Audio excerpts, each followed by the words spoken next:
So, this crazy idea. Isn't that crazy? Depends on who you ask, right?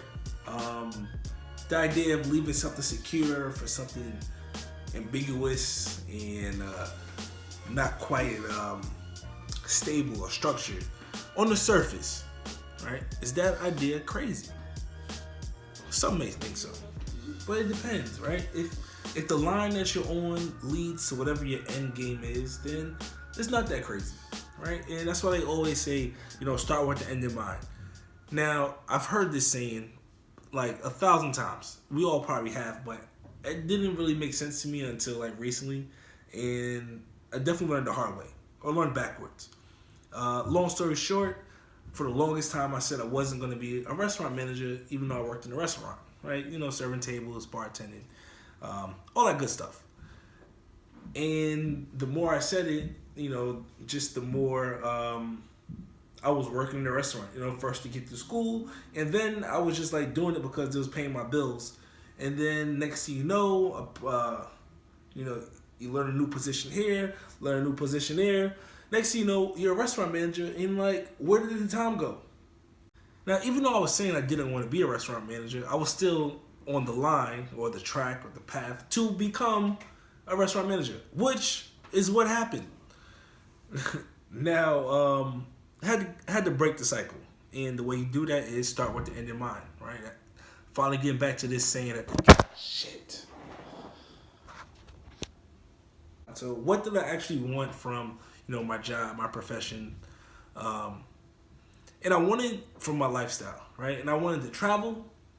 I wanted to travel more. Earning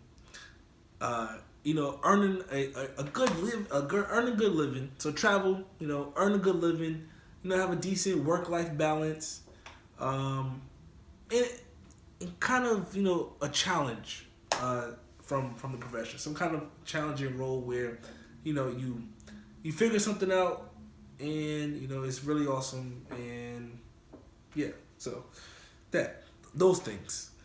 So that was the first domino to fall. And I'm like, hey, you gotta make a change, because you're not going to get any of these things, the traveling, the finances, or the lifestyle from this current position, right, in the restaurant.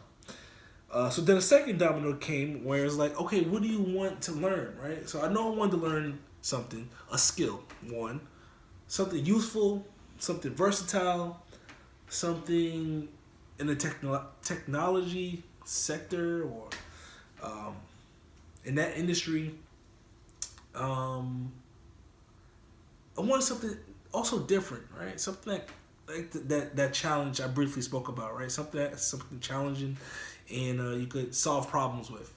And after doing some research and talking to people here and there, just doing your due diligence, right? Before this crazy idea came to be, before my dad was just like, oh my gosh, you're going to quit your job. Did a lot of research, and what I came to what I decided on, to get to this end goal of the lifestyle I want to lead, is a career in coding and programming, right? And in order to actually get to there, I got to learn how to code and program. And with that being said, I am about to start this boot camp program very soon at the Flatiron School, which is awesome. And I'm really excited about it, and I can't wait to get started, because I know that is in line with the end game lifestyle that I like to lead, right? Boom. Perfect. So for those of you out there who may be going through a career change, you're not alone. There's plenty of us out here also, so we could do this together. Actually, it's going to be a challenge. It's going to be a journey. It's going to be ups. It's going to be downs. It's going to be hays. It's going to be nays. So I look forward to sharing that. And if you're a vet, please reach out to me. Let me know what some stuff I could be getting into. I'd love to hear some of your feedback. And if you already completed a career change and you were successful at it, or if you wasn't successful about it, let me hear it. I love to hear it, because it's a community of changers, game changers, right? First you gotta change your life. I'm getting out of here, and I look forward to you joining me. Subscribe, like, comment, Give me the feedback, and I'll see you soon.